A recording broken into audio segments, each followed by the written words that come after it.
വ്യക്തിത്വ വൈകല്യങ്ങൾ എന്ന് പറയുമ്പോൾ നമ്മളൊക്കെ ഉണ്ടാകുന്ന ഇമോഷൻസ് നെഗറ്റീവ് ഇമോഷൻസ് ആയിരിക്കും. എന്തുകൊണ്ടാണ് ഈ പേഴ്സണാലിറ്റി ഡിസോർഡേഴ്സ് ആളുകൾ ഉണ്ടാവുന്നത്? ഇത് ഏകദേശം ഏതൊരു വയസ്സിലൊക്കെ ആയിരിക്കും സിസ്റ്റർ ഇത് തുടങ്ങുക, നമുക്ക് ഐഡന്റിഫൈ ചെയ്യാൻ പറ്റുന്ന ഈ പേഴ്സണാലിറ്റി ഡിസോർഡർ? അവർക്ക് തന്നെ അറിയത്തില്ല അതൊരു പ്രോബ്ലം ആണെന്ന്. അവരുടെ സെൽഫിൽ അവർ ചെയ്യുന്നതിന് ജസ്റ്റിഫിക്കേഷൻ ഉണ്ട്. എൻ്റെ വീട് ഏറ്റവും ഹെൽത്തിയാന്ന് പറയാനായിരിക്കും എനിക്കിഷ്ടം, എൻ്റെ അപ്പനും അമ്മ ഏറ്റവും നല്ല പെർഫെക്റ്റ് ആയെന്ന് പറയാനാണ് ഇഷ്ടം. പക്ഷേങ്കിൽ അങ്ങനെ പറഞ്ഞുകൊണ്ടിരിക്കുമ്പോൾ നമ്മൾ ഹീൽ ചെയ്യപ്പെടുന്നോ, നമ്മുടെ പ്രശ്നം പരിഹരിക്കുന്നോ ഇല്ല. പലപ്പോഴും ഇങ്ങനെ കൗൺസിലിംഗ് സെഷൻസിലൊക്കെ കാണാറുണ്ട്, അതായത് ഞങ്ങൾക്ക് ഷെയർ ചെയ്യാനൊരിടം ഇല്ലായിരുന്നു എന്നുള്ളതാണ് പല കുട്ടികളുടെ ഒരു പ്രശ്നമായിട്ട് വരുന്നത്. കരഞ്ഞ് കാര്യം സാധിക്കുക, നല്ല നിലത്ത് കിടന്ന് ഉരുളുന്നു, ഫോൺ വേണമെന്ന് പറഞ്ഞ് കരയുന്നു, അല്ല ഇത് തന്നില്ല ഞാൻ ഇന്നത് ചെയ്യുമെന്ന് പറയുന്നു. ഒപ്പത്തിന്റെ പുതിയൊരു എപ്പിസോഡിലേക്ക് ഏവർക്കും സ്വാഗതം.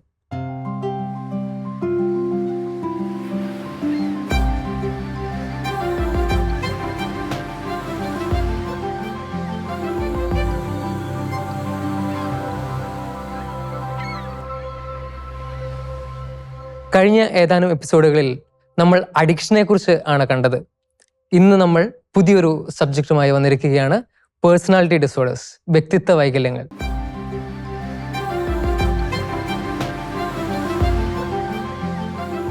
ഈ ഒരു എപ്പിസോഡിൽ നമ്മോടൊപ്പം ആയിരിക്കുന്നത് സിസ്റ്റർ ഗ്രേസ് ആണ്.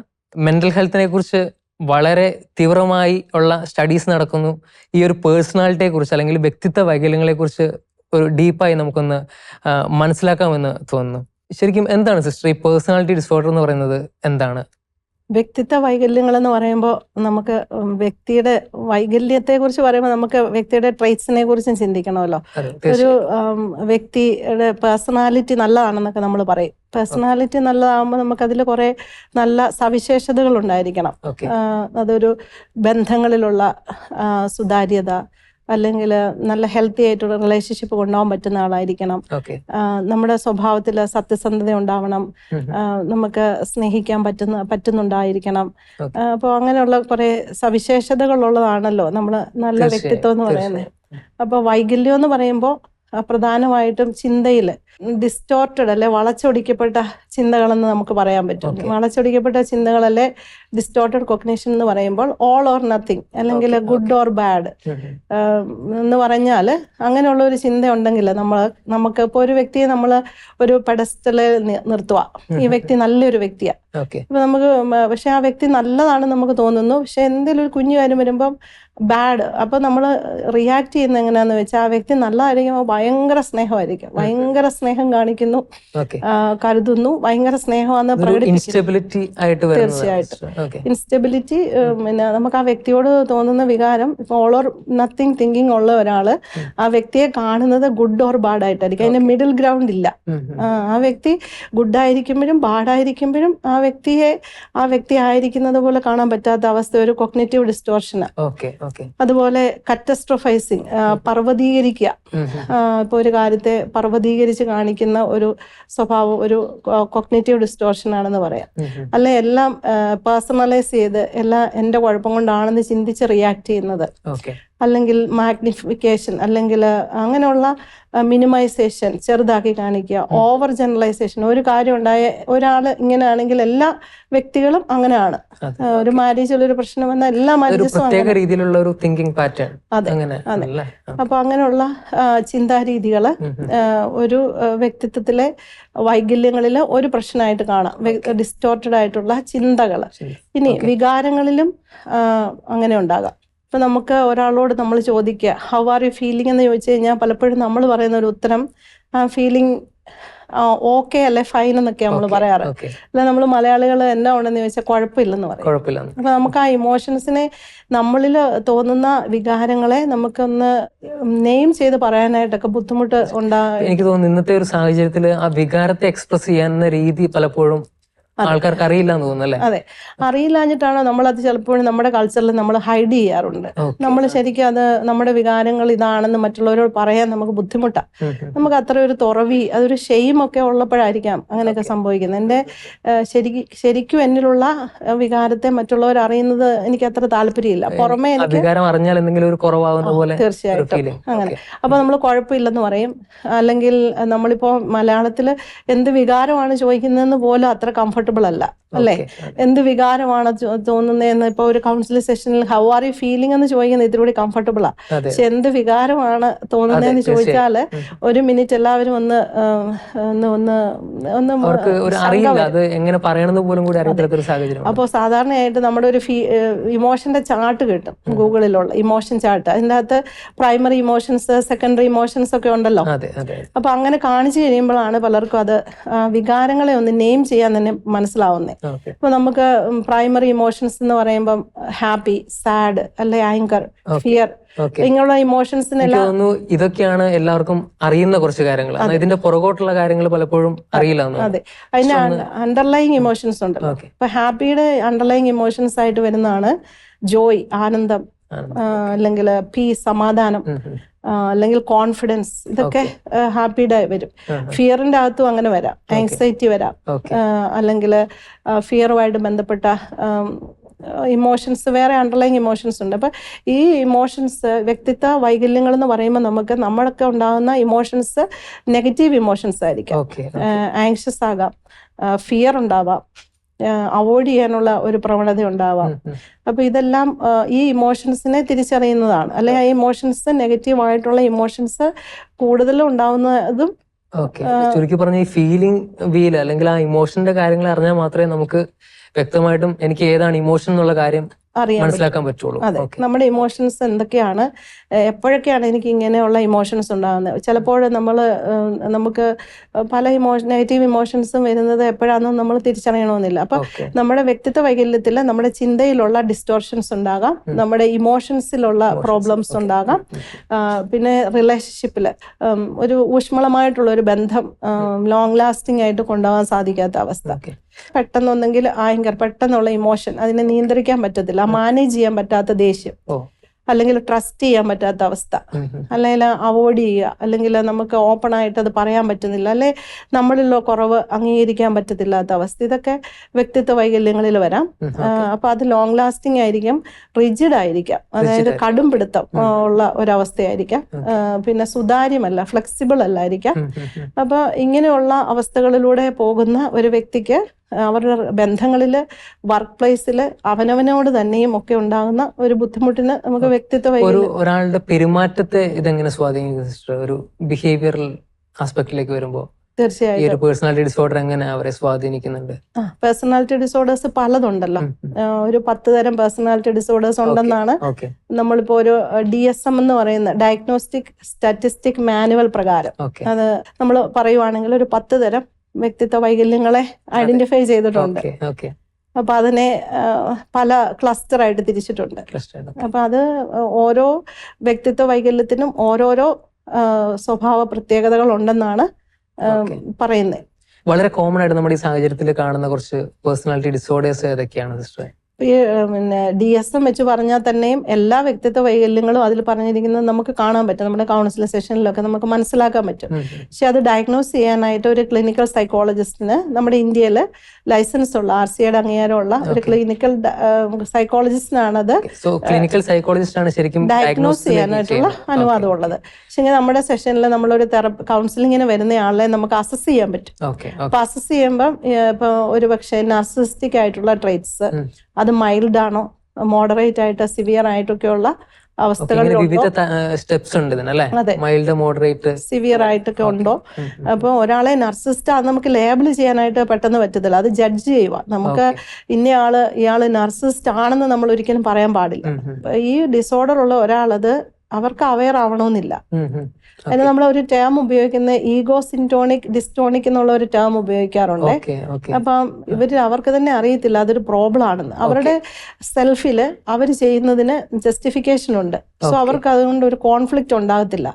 ഇപ്പൊ ഞാൻ ചെയ്യുന്നത്, ഞാൻ ഒരാളെ വേദനിപ്പിക്കുന്നുണ്ട്, ഞാൻ എമ്പതി കാണിക്കുന്നില്ലെന്ന് എന്റെ അടുത്ത ആള് പറയുമ്പം എനിക്കത് മനസ്സിലാകുന്നില്ല. ഞാൻ കാണിക്കുന്നുണ്ട്, എന്റെ എമ്പതി ഇതാണ്, ഞാൻ അങ്ങനെ ചെയ്യുന്നുണ്ടല്ലോ, പിന്നെ എന്താ നീ പറയുന്നത്? എനിക്കതിൽ ഒട്ടും ഒരു വെച്ചിരിക്കുക. അതാണ് ഈഗോ സിന്റോണിക് ആയിട്ടുള്ളവരില് ഈ ഇൻസൈറ്റ് ക്രിയേറ്റ് ചെയ്യാൻ അത്ര എളുപ്പമല്ല. അവർക്ക് അവര് ചെയ്യുന്നത്, അവരിൽ ആ ഒരു ഞാൻ ചെയ്യുന്ന കാര്യങ്ങൾ മാത്രം ശരിയാ. കാരണം അവർക്ക് അതിന് ജസ്റ്റിഫിക്കേഷൻ നമുക്ക് ഉള്ളിൽ തോന്നുക. ഞാന് ഇപ്പോ OCD, obsessive compulsive personality disorder ഉള്ള ഒരാള്, അവരുടെ പെർഫെക്ഷനിസത്തെ ന്യായീകരിക്കാൻ അവർക്ക് റീസൺസ് ഉണ്ട്. ഓക്കെ. അപ്പൊ ആ പെർഫെക്ഷനിസം ഒരിക്കലും ആര് പറഞ്ഞു തന്നാലും അത് ഒരു മോശമായിട്ടോ തെറ്റായിട്ടോ എനിക്ക് തോന്നത്തില്ല. അപ്പൊ ഞാൻ തെറപ്പിസ്റ്റിന്റെ അടുത്ത് പോകത്തില്ല, അപ്പൊ ഞാൻ ഹെൽപ്പ് സ്വീകരിക്കത്തില്ല. ഇത് കൂടാണ്ട് ഏതെല്ലാം കാര്യങ്ങളാണ് നമ്മൾ ഈ പേഴ്സണാലിറ്റി ഡിസോർഡർ വരുമ്പോൾ ശ്രദ്ധിക്കേണ്ട കാര്യങ്ങൾ? അപ്പൊ വ്യക്തിത്വ വൈകല്യങ്ങൾ ഉണ്ടെങ്കിൽ സാധാരണയായിട്ട് കാണുന്ന ചില അടയാളങ്ങൾ അല്ലേ, നമ്മൾ അവരെ വിധിക്കാതെയാണേ നമ്മളവരെ ജഡ്ജ് ചെയ്യാതെ നമ്മൾ മനസ്സിലാക്കുന്നതാണ്. നമുക്ക് വിശ്വാസം കുറവ് വരുന്നു, വിശ്വസിക്കാൻ പറ്റുന്നില്ല, പാർട്ട്ണറിനെ വിശ്വസിക്കാൻ പറ്റുന്നില്ല, സംശയം തോന്നുന്നു, അല്ലെങ്കിൽ ചില വ്യക്തിത്വത്തില് അവോയ്ഡ് ചെയ്യുക, നമുക്ക് ഒരു ഇന്റിമസി തോന്നുന്നില്ല, ഇന്റിമസി പ്രകടിപ്പിക്കുന്നില്ല, അങ്ങനെയുള്ളത് അവോയ്ഡന്റ് പേഴ്സണാലിറ്റിയിലൊക്കെ വരുന്ന.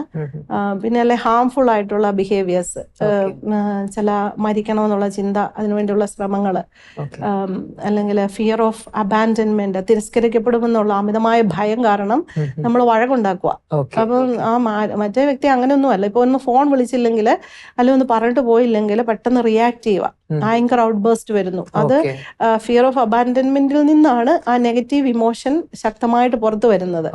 അപ്പം അതെല്ലാം നമ്മുടെ ബന്ധങ്ങളെ ബാധിക്കുമല്ലോ, പ്രത്യേകിച്ച് മാരിറ്റൽ ലൈഫില് രണ്ട് കപ്പിൾസിന്റെ ബന്ധത്തില് അങ്ങനെയുള്ള വ്യക്തിത്വ വൈകല്യങ്ങൾ ബാധിക്കുമ്പോൾ അത് ഒരാൾക്ക് ബുദ്ധിമുട്ട് അനുഭവപ്പെടുന്നതായിട്ട് മാറാം.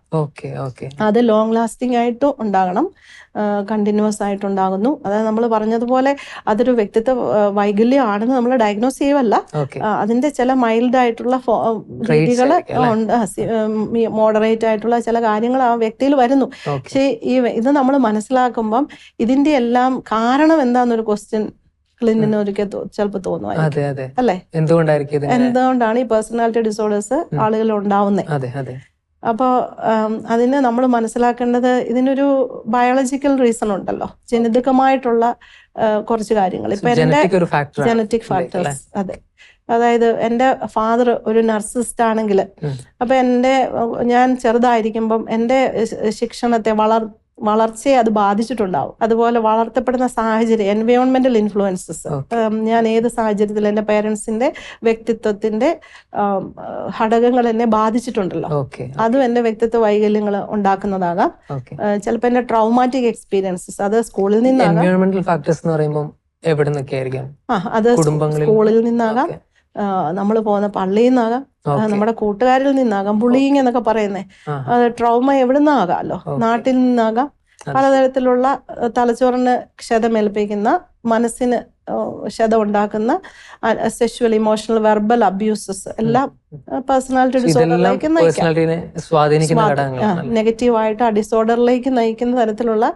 പിന്നെ ചിലർക്ക് അതൊക്കെ ഹീൽ ചെയ്യപ്പെടാനുള്ള തുറവിയും അവസരവും കിട്ടും കൗൺസിലിങ്ങിലൂടെയോ, അല്ലെ ചിലപ്പോ ഒരു ധ്യാനത്തിൽ നിന്നുള്ള തമ്പുരാനോടുള്ള ബന്ധത്തിൽ നിന്നുള്ള ഹീലിങ്ങിലൂടെയൊക്കെ ചെറുപ്പകാലത്ത് സൗഖ്യം കിട്ടിയിട്ടുള്ളവരാകാം. ചിലപ്പോൾ ഇതൊക്കെ പറയാൻ പറ്റാതെ ഉള്ളിൽ അതെല്ലാം സപ്രസ് ചെയ്ത് വേദനിച്ച് ഒരിക്കലും മനസ്സിലാക്കപ്പെടാതെ വൈകാരിക അവഗണന അനുഭവിച്ചു വരുന്നവരിലും ഇത് ഹീൽ ചെയ്യപ്പെടാതെ പോയി കഴിഞ്ഞ് അതൊക്കെ പുറത്തു വരുന്നത്, ആ വ്യക്തിത്വ വൈകല്യമായിട്ട് പുറത്തു വരുന്നത് ഒരുപക്ഷെ വിവാഹശേഷം ഒരു 5 വർഷം കഴിഞ്ഞിട്ടായിരിക്കാം. ഇത് ഏകദേശം ഏതൊരു വയസ്സിലൊക്കെ ആയിരിക്കും സിസ്റ്റർ ഇത് തുടങ്ങുക, നമുക്ക് ഐഡന്റിഫൈ ചെയ്യാൻ പറ്റുന്ന ഈ പേഴ്സണാലിറ്റി ഡിസോർഡർ? ഉദാഹരണത്തിന് നമ്മളിപ്പോൾ പറയുന്ന ഒരു ആന്റി സോഷ്യൽ എന്ന് പറയുന്നത് സാമൂഹ്യ വിരുദ്ധ വ്യക്തിത്വ വൈകല്യം, അതിന്റെ ഒരു ചെറിയ ഫോമാണ് കോണ്ടാക്ട് ഡിസോർഡർ അല്ലെ. ചെറുപ്പത്തിൽ കുട്ടികൾക്കുള്ള നമ്മൾ പറയുന്ന, നമ്മൾ അങ്ങനെ അതിനെ വിളിക്കുന്ന കോണ്ടാക്ട് ഡിസോർഡേഴ്സ്, സ്വഭാവത്തിലുള്ള ഡിസോർഡർ. കുട്ടി ഇപ്പോൾ ചെറിയ പ്രായത്തിൽ സ്കൂളിലായിരിക്കുമ്പോൾ പെൻസിൽ മോഷ്ടിച്ചുകൊണ്ട് വീട്ടിൽ വരുന്നു, അല്ല പേന എടുത്തുകൊണ്ട് വരുന്നു, മറ്റുള്ളവരുടെ സാധനങ്ങൾ എടുത്തുകൊണ്ട് വരുന്നു, അല്ലെങ്കിൽ കള്ളം പറയുന്നു, അല്ലെ നമ്മുടെ പട്ടിയെ എറിയുന്നു, മറ്റുള്ളവരെ ഉപദ്രവിക്കുന്നു, ഇളയ കുട്ടിയെ ഉപദ്രവിക്കുന്നതിൻ്റെ അകത്ത് ഒരു വേദനയും തോന്നില്ല. അപ്പൊ അമ്മ പറയാ, നീ ഉപദ്രവിച്ചപ്പോ ആ കുഞ്ഞിനെ വേദനിച്ചില്ലേ, അപ്പൊ അത് ഒരു തരത്തിലും അഫക്ട് ചെയ്യുന്നതായിട്ട് കാണുന്നില്ല. അല്ലെ നമ്മൾ പൊതുമുതലൊക്കെ നശിപ്പിക്കുന്നു. അപ്പൊ അതൊക്കെ ഒരു സാമൂഹ്യ വിരുദ്ധ സ്വഭാവം കുഞ്ഞുങ്ങളില് ചെറുതായി കാണുന്നത് കോണ്ടാക്ട് ഡിസോർഡർ എന്ന് നമ്മൾ പേരിട്ട് വിളിക്കുന്നു. പക്ഷെ അതിങ്ങനെയുള്ള കാര്യങ്ങളാ. കള്ളം പറയുന്നു, ആ സമയത്ത് തൊട്ടേ ഹെൽപ്പ് എടുക്കേണ്ട ആവശ്യമുണ്ടോ? തീർച്ചയായിട്ടും ഉണ്ട്.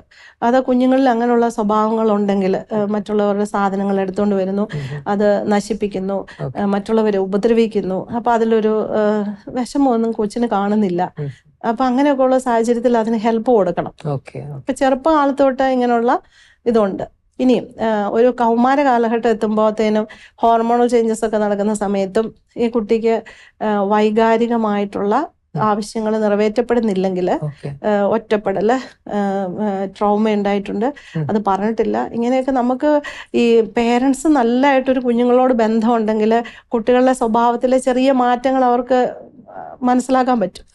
അപ്പൊ അങ്ങനെയുള്ളിടത്ത് ഒരു എക്സ്പേർട്ട് ആയിട്ടുള്ള ഒരാളെ, വിശ്വസിക്കാൻ പറ്റുന്ന ഒരാളുടെ അടുത്ത് കൊച്ചിന്റെ അനുവാദത്തോടെ, ഇനി പല പേരൻസും അവരുടെ അനുവാദമൊക്കെ ഇല്ലാതെ അത് എവിടേക്ക് കൊണ്ടുപോകുന്നെന്ന് പോലും പറയാതെ കൗൺസിലിങ്ങിനൊക്കെ കൊണ്ടുവരും.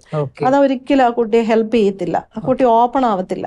അപ്പൊ കുട്ടിയെ സ്നേഹത്തോടെ പറഞ്ഞ് മനസ്സിലാക്കി അങ്ങനെ കൊണ്ടുവരുവാണെങ്കിൽ ഒരു മാറ്റം ആ ചെറുപ്പ കാലഘട്ടത്താണ് ഇത് കൊടുക്കണ്ടേ. അങ്ങനെയാണെങ്കിൽ പേഴ്സണാലിറ്റി ഡിസോർഡേഴ്സ് മാരകമായി ഇപ്പൊ നമ്മൾ പറഞ്ഞ ഒരു സിവിയർ രീതിയിലേക്ക് പോയി അത് വിവാഹ ജീവിതത്തെയും മറ്റു ബന്ധങ്ങളെയൊക്കെ ബാധിക്കുന്ന തരത്തിലാകാതെ സഹായിക്കാൻ പറ്റും. ഓക്കെ, അപ്പൊ ഇത് ചൈൽഡ്ഹുഡിലെ നമ്മൾ അഡ്രസ് ചെയ്യേണ്ട ഒരു കാര്യമാണ് പേഴ്സണാലിറ്റി ഡിസോർഡർ എന്ന് പറയുന്നത്. ചൈൽഡ്ഹുഡിലെ നമുക്ക് മനസ്സിലാക്കിയാൽ അത് ഹീലിംഗ് എളുപ്പമാകും. ഓക്കെ, സോ അതിപ്പം ഒരു എക്സ്ട്രീം സ്റ്റേജിലേക്ക് എത്തി എന്ന് വെച്ചാൽ ഒരു പേഴ്സണാലിറ്റി ഡിസോർഡർ ഇപ്പം ഒരു സിവിയർ ലെവലിലുണ്ട് എന്ന് സഫർ ചെയ്യുന്നുണ്ട് ഫാമിലിയിൽ എല്ലാവരും തന്നെ. പക്ഷെ ആരും അങ്ങോട്ടും ഇങ്ങോട്ടും ഒന്നും പറയുന്നില്ല, അഡ്രസ് ചെയ്യുന്നില്ല. അപ്പം ഈ ഒരു സാഹചര്യത്തിൽ എങ്ങനെ ഹെൽപ്പ് കൊടുക്കാൻ പറ്റും? നമ്മൾക്കൊരു സ്റ്റിഗ്മ ഈ നാട്ടിലുണ്ടല്ലോ, അതായത് നമ്മൾ ഇതൊരു പ്രോബ്ലം ആകുമ്പോൾ നമുക്ക് പറഞ്ഞാൽ നാണക്കേടാ, ഇങ്ങനെ ഒരു പ്രോബ്ലം ഉണ്ട്. അപ്പൊ നമ്മള് കുറെയൊക്കെ ഇങ്ങനെ സഫർ ചെയ്ത് ഒരു നിർവാഹം ഇല്ലാതെയൊക്കെ വരുമ്പോഴായിരിക്കും നമ്മൾ ചിലപ്പോൾ ഒരു ധ്യാനിക്കാനൊക്കെ പോവാം. അപ്പൊ നമുക്കതൊരു അക്സെപ്റ്റബിൾ ആയിട്ടുള്ള ചില കാര്യങ്ങളായിരിക്കും ചിലര് സ്വീകരിക്കുക. ഇനി വേറെ കുറെ പേര് നേരെ കൗൺസിലിങ്ങിലേക്ക് വരുന്നവരും ഉണ്ട്. അപ്പൊ അത് ഈ മെന്റൽ ഹെൽത്ത് സ്റ്റിഗ്മ കാരണം ഇത് തുറന്നു പറയാനായിട്ട് വലിയൊരു പ്രോബ്ലം ആണ്. പക്ഷെ ആ തുറന്നു പറയുന്നിടത്താണ് കോൺഫിഡൻഷ്യാലിറ്റി എല്ലാം ഉണ്ട്. കൗൺസിലിങ്ങിൽ കോൺഫിഡൻഷ്യാലിറ്റി ആണല്ലോ ഏറ്റവും പ്രധാനം. ഇപ്പൊ എനിക്ക് ഇങ്ങനെയൊക്കെയാണ്, എന്റെ വീട് ഏറ്റവും ഹെൽത്തിയാന്ന് പറയാനായിരിക്കും എനിക്കിഷ്ടം, എന്റെ അപ്പനും അമ്മ ഏറ്റവും നല്ല പെർഫെക്റ്റ് ആയെന്ന് പറയാനാണ് ഇഷ്ടം. പക്ഷെങ്കിൽ അങ്ങനെ പറഞ്ഞുകൊണ്ടിരിക്കുമ്പോൾ നമ്മൾ ഹീൽ ചെയ്യപ്പെടുന്നോ, നമ്മുടെ പ്രശ്നം പരിഹരിക്കുന്നോ ഇല്ല.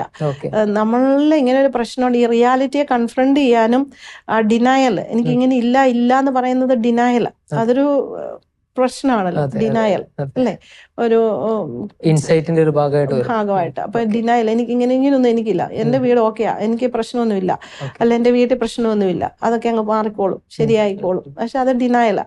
അപ്പൊ ഡിനയലിനേക്കാൾ ഉപരിയായിട്ട് നമ്മളിപ്പോ ശരീരത്തിന് രോഗം വന്നാൽ എന്ത് ചെയ്യും? നമ്മൾ ഡിനയലിലിരിക്കുവോ? എനിക്ക് പനിയില്ല എന്ന് പറഞ്ഞിരുന്ന എന്ത് സംഭവിക്കും? അല്ല എനിക്ക് ഞാൻ ചുമക്കുന്നുണ്ട്, എനിക്ക് വലിയ പ്രശ്നമൊന്നുമില്ല, മാറിക്കോളും എന്ന് പറഞ്ഞിരുന്ന അതിന് കോൺസിക്വൻസസ് ഉണ്ടാവത്തില്ലേ? ശരീരത്തിന്റെ പ്രോബ്ലം ആണ് ഉണ്ടാവും. അതുപോലെ തന്നെയല്ലേ മനസ്സിന്റെ മേഖലയിൽ, ഇത് മനസ്സിന്റെ പ്രശ്നങ്ങളാണല്ലോ. അത് നമ്മുടെ കുറ്റം കൊണ്ടല്ല ഉണ്ടായിട്ടുള്ളത്. ചിലപ്പോൾ അത് നമ്മൾ വളർന്ന സാഹചര്യം കൊണ്ടാണ്, ജനിതകമായിട്ടാണ്. അപ്പൊ അത് നമ്മൾ പറയാൻ മടിക്കേണ്ട കാര്യമില്ല. നമ്മൾ എക്സ്പേർട്ട് ഹെൽപ്പ് സ്വീകരിക്കാനായിട്ട് നമ്മൾ ശങ്കിക്കേണ്ട കാര്യമില്ലെങ്കിലും ഈ മെന്റൽ ഹെൽത്ത് സ്റ്റിഗ്മ ഉള്ളത് കൊണ്ട് നമ്മൾ ശരീരത്തിന് കൊടുക്കുന്ന പരിഗണന മനസ്സിന്റെ മേഖലയ്ക്ക് കൊടുക്കുന്നില്ല. അപ്പൊ പലപ്പോഴും ഈ സഫറിങ് നീണ്ടുപോവാ. അപ്പൊ നമ്മള് സഹിക്കുന്നു. അതിന്റെ ഫലമായിട്ടുണ്ടാകുന്ന കോൺസിക്വൻസ് ഏറ്റവും കൂടുതൽ ബാധിക്കുന്ന കുട്ടികളെ. അതുകൊണ്ട് ഈ കുട്ടികളെ അടുത്ത തലമുറയെ ഹെൽത്തി ആയിട്ട് കൊണ്ടുപോകണമെങ്കിൽ ഈ ഹെൽപ്പ് നമുക്ക് സ്വീകരിക്കണം. ആ സ്റ്റിഗ്മ കുറയണം. ശരീരം പോലെ തന്നെ മനസ്സ് പ്രധാനപ്പെട്ടതായതുകൊണ്ട് ഇത് തുറന്നു പറയാനും ഹെൽപ്പ് സ്വീകരിക്കാനും നമ്മൾ തയ്യാറാവണം. സോ പലപ്പോഴും ഈ ഒരു മെന്റൽ ഹെൽത്തിനെ കുറിച്ചൊക്കെ പറയുമ്പോഴാണെങ്കിലും ഈ കുട്ടികൾക്ക്, സിസ്റ്റർ പറഞ്ഞല്ലോ കുട്ടികൾക്ക് ഒരു പ്രാധാന്യം കൊടുക്കണം എന്നുള്ളത്. ആ കുട്ടികളുടെ മെന്റൽ ഹെൽത്തിന്റെ ഒരു ചൈൽഡ്ഹുഡിൽ ഉണ്ടാവുന്ന ചില ട്രൗമാസ് അല്ലെങ്കിൽ ചില ഇൻസിഡൻസ് ആണോ പലപ്പോഴും ഇവരെ ഒരു പേഴ്സണാലിറ്റിയിലേക്ക് എത്തിക്കുന്നത്? പലപ്പോഴും ഇങ്ങനെ കൗൺസിലിംഗ് സെഷൻസിലൊക്കെ കാണാറുണ്ട്. അതായത് ഞങ്ങൾക്ക് ഷെയർ ചെയ്യാൻ ഒരിടം ഇല്ലായിരുന്നു എന്നുള്ളതാണ് പല കുട്ടികളുടെ ഒരു പ്രശ്നമായിട്ട് വരുന്നത്. അപ്പം ഈ പേഴ്സണാലിറ്റി ഡിസോർഡറുമായിട്ട് ഈ ഷെയറിങ്ങിന് എത്രമാത്രം ബന്ധമുണ്ട് സിസ്റ്ററെ? തീർച്ചയായിട്ടും. ഇപ്പൊ നമുക്ക് കാണാൻ പറ്റുന്ന ഇപ്പൊ ഒത്തിരി അപ്പൻ ഫിഗേഴ്സ്, നമ്മുടെ അപ്പന്മാര്, നമുക്ക് അപ്പന്മാർ അവൈലബിൾ ആണെങ്കിൽ പോലും അവര് അവൈലബിൾ മീൻസ് വ്യക്തിയായിട്ട് അവിടെ ഉണ്ട് വീട്ടില്, പക്ഷെ അവര് ഇമോഷണലി അവൈലബിൾ അല്ല. അവരെയും കുറ്റം പറഞ്ഞിട്ട് കാര്യമില്ല, അവരും മുറിഞ്ഞവരാ. അവരും ഈ വ്യക്തിത്വ വൈകല്യങ്ങളിലൂടെയും ട്രോമകളിലൂടെയും പോയി വന്നവരാണ്. അപ്പൊ അവർക്ക് എങ്ങനെ കുട്ടികൾക്ക് സംലഭ്യരാകണമെന്നോ, വൈകാരികമായിട്ടുള്ള ആവശ്യങ്ങള്, സ്നേഹം കൊടുക്കണമെന്നോ, സമയം മക്കളോട് സ്പെൻഡ് ചെയ്യണമെന്നോ ഒക്കെ അത് അത്രമാത്രം പ്രധാനപ്പെട്ടതാണെന്ന് അറിയാത്തവരും ഉണ്ട്, അതിന് പറ്റാത്തവരും ഉണ്ട്. പിന്നെ സബ്സ്റ്റൻസ് അബ്യൂസ്, ഇപ്പം ക്ലിന്റ് ജോലി ചെയ്യുന്നത് അങ്ങനെയാണല്ലോ, ആൽക്കഹോൾ ഒക്കെ ഉപയോഗിക്കുന്നവര്. അപ്പൊ അത് തന്നെ കുടുംബത്തെ ഡിസ്ഫങ്ഷണൽ ആക്കുക. ആൽക്കഹോൾ ഉപയോഗിക്കുന്നവരുടെ ഭാര്യമാരെ, കുട്ടികളൊക്കെ കോഡിപെൻഡന്റ് ആകാനുള്ള സാധ്യതയുണ്ട്, നർസിസ്റ്റ് ആകാനുള്ള സാധ്യതയുണ്ട്. ഇപ്പൊ കോഡിപെൻഡൻസി എന്ന് പറയുമ്പോൾ എല്ലാവർക്കും എല്ലാം ചെയ്തു കൊടുക്കുക. അപ്പൊ ചെയ്തു കൊടുക്കുമ്പോഴാണ് സെൽഫ് വർത്ത് ഫീൽ ചെയ്യുന്നത്. ഞാൻ വർത്തിയാണെന്ന് ആൾക്ക്. അതിപ്പോ കുഞ്ഞിലേ തൊട്ട് നമ്മൾ ശീലിക്കുക. നമ്മുടെ പേരന്റ് ഫിഗർ മദ്യപിക്കുന്ന ആളാണെങ്കിൽ കുഞ്ഞിലേ തൊട്ട് നമ്മള് പീപ്പിൾ പ്ലീസറാ, ഈ അപ്പനെ നമ്മൾ പ്ലീസ് ചെയ്യേണ്ടതുണ്ട്, അല്ലെ കുടുംബത്തിലെ മറ്റുള്ള നമ്മൾ പ്ലീസ് ചെയ്യാനായിട്ട് ശ്രമിക്കും. പീപ്പിൾ പ്ലീസിങ് ഉണ്ടാകാം, എല്ലാം ചെയ്തു കൊടുക്കുന്നത്. അപ്പൊ ആ കുടുംബത്തെ ഒന്ന് ബാലൻസ് ചെയ്യാനായിട്ട് ഒരു മൂത്ത കുട്ടിയാണ്. ഇപ്പൊ സിബ്ലിംഗ് പൊസിഷൻ വളരെ ഇമ്പോർട്ടന്റ്. മൂത്ത കുട്ടി ഒരു ഉത്തരവാദിത്തത്തിന്റെ റോള് ചെയ്യുമ്പം ഇളയ ആള് ചെയ്യുന്ന റോള് വേറെ ആയിരിക്കും. ഇപ്പം കുട്ടികൾ 3 പേരുണ്ടാണെങ്കിൽ മൂത്ത കുട്ടി ഉത്തരവാദിത്തത്തിൽ പലതും ചെയ്യും. പല കുറവുകളെയും പരിഹരിക്കാനായിട്ട് കുഞ്ഞിലേ തൊട്ടൊരു റോൾ എടുക്കും. ചിലപ്പോൾ അമ്മയെ ആശ്വസിപ്പിക്കാനായിരിക്കാം, അല്ലെങ്കിൽ അപ്പനെ പ്ലീസ് ചെയ്യാനായിരിക്കാം. അപ്പൊ അതിൻ്റെ അകത്ത് ചില മാനിപ്പുലേറ്റീവ് ബിഹേവിയേഴ്സ് ഒക്കെ ചെറുപ്പത്തിലെ മുളയെടുക്കാം. നമ്മുടെ കാര്യം നേടാനായിട്ട് നമ്മൾ അപ്പൻ മദ്യപിച്ചിരിക്കുമ്പോൾ ചിലരെന്ത് ചെയ്യും, എല്ലാം ചെയ്തു കൊടുക്കും, ഓക്കെ പറയും. അല്ലെ ചിലർ കൂടുതൽ സ്നേഹം കാണിക്കും, ചിലർ അഗ്രസീവ് ആയിരിക്കും. ഇതെല്ലാം കുട്ടികളെ സാരമായി ബാധിക്കുക. അപ്പൊ അത് ആ കുടുംബത്തിന്റെ ഹെൽത്തി ഫങ്ഷനിങ്ങിനെ ബാധിക്കുക. അപ്പൊ അതിനനുസരിച്ച് നമ്മുടെ സ്വഭാവം വ്യത്യാസപ്പെട്ടാണല്ലോ രൂപപ്പെടുന്നത്. അപ്പൊ ഈ കോഡിപെൻഡന്റ് എന്ന് പറയുന്ന വ്യക്തി, കോഡിപെൻഡൻസി ഉള്ള ഒരു കുട്ടി, അത് കുഞ്ഞിലേ ശീലിച്ചു വരുവാ. എല്ലാവർക്കും എല്ലാം ചെയ്തു കൊടുക്കുന്നു, അമ്മയുടെ ദുഃഖം മാറ്റാൻ വേണ്ടി അമ്മയെ സഹായിക്കുന്നു. അപ്പൊ അങ്ങനെ സഹായിച്ച് വരുമ്പം എന്റെ സെൽഫ് വർത്ത്, ഞാൻ വർത്തിയാണ്, മൂല്യമുള്ളവളാണെന്ന് എനിക്ക് മനസ്സിലാവുന്നത് ഞാൻ ഈ കാര്യങ്ങൾ ചെയ്തു കൊടുക്കുമ്പോഴാണ്. അപ്പൊ അതൊരു മാരേജിൽ വരുമ്പം സ്വാഭാവികമായിട്ട് ഒരു കോഡിപെൻഡന്റിന് ഈ നർസിസ്റ്റ് എന്ന് പറഞ്ഞ വ്യക്തിക്ക് എല്ലാം ചെയ്ത് കിട്ടേണ്ടതാണ്. അപ്പൊ നമ്മൾ ഇനിയുള്ള സെഷൻ ഇച്ചിരി വ്യക്തമായിട്ട് പറയാം. സിസ്റ്ററെ, അപ്പൊ ഈ പേഴ്സണാലിറ്റി ഡിസോർഡറിൽ മാനിപ്പുലേഷൻ എപ്പോഴും എല്ലാ ടൈപ്സ് ഓഫ് ഡിസോർഡേഴ്സിലും, പേഴ്സണാലിറ്റി ഡിസോർഡേഴ്സിലും മാനിപ്പുലേഷൻ എന്ന് പറഞ്ഞ ഒരു സിംറ്റം അത് വളരെ കൂടുതലായിട്ട് കാണാറുണ്ട്. അതെങ്ങനെ നമുക്ക് മനസ്സിലാക്കാം, എങ്ങനെ ഹെൽപ്പ് ചെയ്യാം സിസ്റ്റർ? നമ്മൾ കുട്ടികളിലൊക്കെ ഉള്ള മാനിപ്പുലേഷൻ പോലും ഉണ്ടല്ലോ. ഇപ്പം ടു മച്ച് ക്രൈയിങ്, അല്ല കരഞ്ഞ് കാര്യം സാധിക്കുക, നല്ല നിലത്ത് കിടന്ന് ഉരുളുന്നു, കരഞ്ഞ് സാധനങ്ങൾ വേണം എന്ന് പറഞ്ഞ്, ഫോൺ വേണം എന്ന് പറഞ്ഞ് കരയുന്നു, അല്ല ഇത് തന്നില്ല ഞാൻ ഇന്നത് ചെയ്യൂന്ന് പറയുന്നു. അതുപോലെ ഇപ്പം നമ്മൾ കുട്ടികളെ ഡിസിപ്ലിൻ ചെയ്യുമ്പം അമ്മ അത് പോയി വാങ്ങിച്ചോളാൻ പറഞ്ഞു, അപ്പം പറഞ്ഞു പോകണ്ടെന്ന്. അപ്പൊ അതൊരു ഭയങ്കര പ്രശ്നമാണ്. അപ്പൊ ഒരു പേരന്റിനെതിരായിട്ട് തിരിച്ച് അതും പറയാം, അതും മാനിപ്പുലേഷൻ ആകാം. അപ്പൊ നമ്മുടെ കുട്ടികളെ നമുക്ക് കൗൺസിലിംഗ് നടത്തുക എന്നുള്ളതിലുപരി ഇത് തിരിച്ചറിഞ്ഞിട്ട് നമ്മൾ എക്സ്പേർട്ട് ആയിട്ടുള്ള ഒരാളുടെ അടുത്ത് ഈ കുട്ടിയെ കൊണ്ടുപോയി അതിന് ഹെൽപ്പ് കൊടുക്കുക എന്നുള്ളതാണ് ഏറ്റവും നല്ലത്. ഇത് ചെറുപ്പം മുതലേ ആ ഒരു ഹീലിംഗ് ആവശ്യമാണ്. അതിലുപരിയായിട്ട് അവയർനെസ് വേണ്ടത്. നമ്മുടെ കുട്ടി ഈ പറയുന്നത് അതിനെ സംശയിക്കാൻ വേണ്ടിയോ ജഡ്ജ് ചെയ്യാനോ അല്ല, പക്ഷെ അതങ്ങനെ സ്ഥിരമായിട്ട് അതിനൊരു വേദനയുണ്ട്, ഡിസ്ട്രെസ് ഉണ്ടെങ്കിൽ, ആ കുഞ്ഞിനൊരു വേദന ഡിസ്ട്രെസ് ഉണ്ട്, അത് പറയുന്നുണ്ട്, അത് അതിനെ ബാധിക്കുന്നുണ്ടെന്ന് നമുക്ക് തോന്നിയാല് നമ്മൾ തീർച്ചയായിട്ടും ഹെൽപ്പ് കൊടുക്കണം. ഇതില് പാരന്റ്സിന് മാത്രമാണോ റോൾ ഉള്ളത്? ഒരു സിസ്റ്റം എന്ന നിലയിൽ നമ്മൾ ഫാമിലി ഒരു സിസ്റ്റമാണ്. ചർച്ച് അല്ലെ ഇടവക പാരിഷ് ഒരു സിസ്റ്റമായിട്ട് കാണുമ്പോൾ ഈ കുട്ടിയുടെ സ്വഭാവത്തിന്റെ പ്രത്യേകതകൾ ഈ സിസ്റ്റത്തിലെല്ലാം റിഫ്ലക്ട് ചെയ്യാം. അപ്പൊ അത് നമുക്ക് ഇപ്പൊ സൺഡേ സ്കൂളിൽ ചെന്നപ്പോ കുട്ടി അങ്ങനെ പെരുമാറിയെന്ന് പേരൻസിനോടാണല്ലോ എല്ലാരും പറയുന്നത്, അല്ലെ പേരൻസ് അന്വേഷിക്കുകയാണല്ലോ വേണ്ടേ കുട്ടിയുടെ ഡെവലപ്മെന്റ്, അല്ലെ കുട്ടിയുടെ പ്രോഗ്രസ് ഒക്കെ നമ്മൾ അന്വേഷിക്കേണ്ടത് പേരൻസിന്റെ ഉത്തരവാദിത്തം. അപ്പൊ അത് മനസ്സിലാക്കി കുട്ടിയെ മനസ്സിലാക്കുക, അതിന് സമയം കൊടുക്കുക, അതിനെ കേൾക്കുക. അതാണ് നമ്മൾ പറയുന്ന വൈകാരികമായിട്ടുള്ള അവൈലബിലിറ്റി ആണ് നമ്മൾ കൊടുക്കേണ്ടത് കുട്ടികൾക്ക്. ബാക്കി നമ്മൾ 2 പേരൻസ് ഇപ്പൊ ജോലിക്കാരാണ്, കൂടുതൽ സമയം സ്പെൻഡ് ചെയ്യാനില്ലെന്ന് പറഞ്ഞിട്ട് കാര്യമില്ല. ഈ കുട്ടിയെ ശരിക്കും അണ്ടർസ്റ്റാൻഡ് ചെയ്ത് ചെറുപ്പത്തിലെ ഹെൽപ്പ് കൊടുത്താൽ ഈ വ്യക്തിത്വ വൈകല്യങ്ങൾ അവരുടെ ജോലിയെയും വിവാഹത്തെയും ജീവിതത്തെയും ഒക്കെ ബാധിക്കാതിരിക്കാനായിട്ട് സഹായിക്കും. എനിക്ക് മനസ്സിലാവുകയാണ്, ഇപ്പൊ ഒരു പേഴ്സണാലിറ്റിയുടെ ഒരു ഏതൊക്കെയോ കുറച്ച് ട്രേറ്റ്സ് ഒക്കെ എന്നിൽ കാണുന്നുണ്ടെന്ന് മനസ്സിലാക്കുകയാണ്. അപ്പൊ ഇത് എങ്ങനെ ഇതിൽ നിന്ന് നമുക്ക് മുമ്പോട്ട് എങ്ങനെ കടന്നു വരാൻ വേണ്ടി പറ്റും? ഹെൽപ്പ് മാത്രമാണോ, അല്ലെങ്കിൽ എന്തെങ്കിലും തെറാപ്യൂട്ടിക് അപ്രോച്ചസ് ഉണ്ടോ അതിന്? തീർച്ചയായിട്ടും ട്രോമയുടെ കാര്യത്തിൽ നമ്മൾ പറഞ്ഞ പോലെ EMDR therapy, eye movement desensitisation and reprocessing എന്ന് അതിന്റെ പേര്. അത് അധികം പേരൊക്കെ അതിന് ട്രെയിനിങ് ലഭിച്ചവരില്ല, എന്നാലും ഉണ്ട്. നമുക്ക് ആളുകളുണ്ട് അതിനൊക്കെ ട്രെയിനിങ് ലഭിച്ചവര്. അപ്പൊ ട്രോമാറ്റിക് ആയിട്ട് എക്സ്പീരിയൻസ് ചെയ്തവരെയൊക്കെ ഹീൽ ചെയ്യാൻ വേണ്ടിയിട്ട് അതൊരു ഇഫക്റ്റീവ് ആയിട്ടുള്ള ഒരു എവിഡൻസ് ബേസ്ഡ് അപ്രോച്ച് എന്നൊക്കെ പറയും, നല്ല ഔട്ട്കം ഉള്ള ഒരു തെറപ്പിയാണ്. അങ്ങനെ ചെയ്യാൻ പറ്റും. പിന്നെ കോഗ്നിറ്റീവ് ബിഹേവിയറൽ തെറപ്പി, ചിന്തയിലുള്ള നമ്മൾ മുമ്പ് സൂചിപ്പിച്ചതുപോലെ വളച്ചൊടിക്കപ്പെട്ട ചിന്തകളെയൊക്കെ മനസ്സിലാക്കാനും, പോൾ ഓർ നത്തിങ് തിങ്കിങ് ആണ്, ഒരു മിഡിൽ അല്ല, ഒന്നെങ്കിൽ അങ്ങേയറ്റം അല്ലെ ഇങ്ങേയറ്റം ആണ് ചിന്തിക്കുന്നത്. ഇതൊക്കെ നമുക്ക് അവയർനെസ് കൊടുക്കാനും ഒക്കെ CBT പോലുള്ള തെറപ്പികൾ പറ്റും. അതുപോലെ തന്നെ border line personality disorder dialectical behavioural therapy, അത് വളരെ ഇഫക്റ്റീവ് ആണ്. അങ്ങനെ പല തെറപ്പികൾ ഓൾറെഡി ഉണ്ട് ഇന്നത്തെ അവൈലബിൾ. ആ തെറപ്പി ഉപയോഗിച്ച് അതിന്റെ ടെക്നിക്സും ഒക്കെ ഉപയോഗിച്ച് നമുക്ക് ഹെൽപ്പ് പോസിബിൾ ആണ്. അപ്പൊ നമ്മൾ ഇന്നത്തെ എപ്പിസോഡിൽ പേഴ്സണാലിറ്റി ഡിസോർഡറിന്റെ വളരെ ജനറൽ ആയിട്ടുള്ള ചില കാര്യങ്ങളാണ് കണ്ടത്. വരും എപ്പിസോഡുകളിൽ ഈ പേഴ്സണാലിറ്റി ഡിസോർഡർ അല്ലെങ്കിൽ വ്യക്തിത്വ വൈകല്യങ്ങളെ കുറിച്ചുള്ള കൂടുതൽ കാര്യങ്ങൾ, അതിന്റെ കൂടുതൽ തലങ്ങളെ കുറിച്ച് നമുക്ക് ചർച്ച ചെയ്യാം. നന്ദി.